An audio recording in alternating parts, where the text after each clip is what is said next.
நாங்குநேர்லேருந்து மூலவெட்டி போகிற வழியில் தான் இந்த போர்டு இருக்குது. எருக்கலாம்பால் செடி ரொம்ப வளர்ந்து வந்துட்டு இருக்கு. போகிற பக்கம் பார்த்தா ரோடு வர ரொம்ப வளர்ந்துரும் போல இருக்குது. எருக்கலாம்பால் செடி வந்து ஒரு மருந்துக்கு அந்த பால் ரொம்ப தேவையாக தான் இருக்கும். நம்ம காலில் எதுவும் முள்ளு குத்திட்டுனா அந்த பாலை உள்ள விட்ட உடனே முள்ளு அதுவாக வெளியே வந்துருன்னு சொல்லுவாங்க. இந்த செடி இப்படியே வளர்ந்து வந்துட்டு இருந்தால் போகிற பக்கம் பார்த்தா ரோட்டே மறைச்சிடும். உள்ள வந்து பாம்பு உள்ள சுருண்டு கிடந்தாலும் கூட தெரியாது. அந்த அளவுக்கு இந்த செடி ரொம்ப வளர்ந்துருக்கு.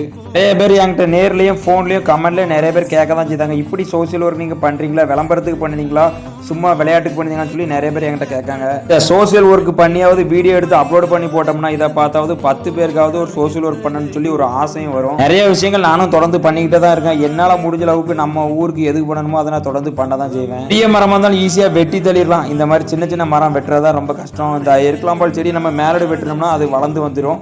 அடிவேரோட வெட்டினா மட்டும்தான் அது வளரவே செய்யாது. இந்தியாவுடைய எதிர்காலமே இளைஞர் கையில் தான் இருக்குன்னு சொல்லி வரலாற்று தலைவர்கள் நமக்கு சொல்லி தந்திருக்காங்க. வீடியோ பார்க்குறவங்க நீங்களே முடிஞ்ச அளவுக்கு உங்கள் ஊருக்கு சோசியல் ஒர்க் பண்ணுங்க. நம்ம ஐடியா ஃபாலோ பண்ணுங்க.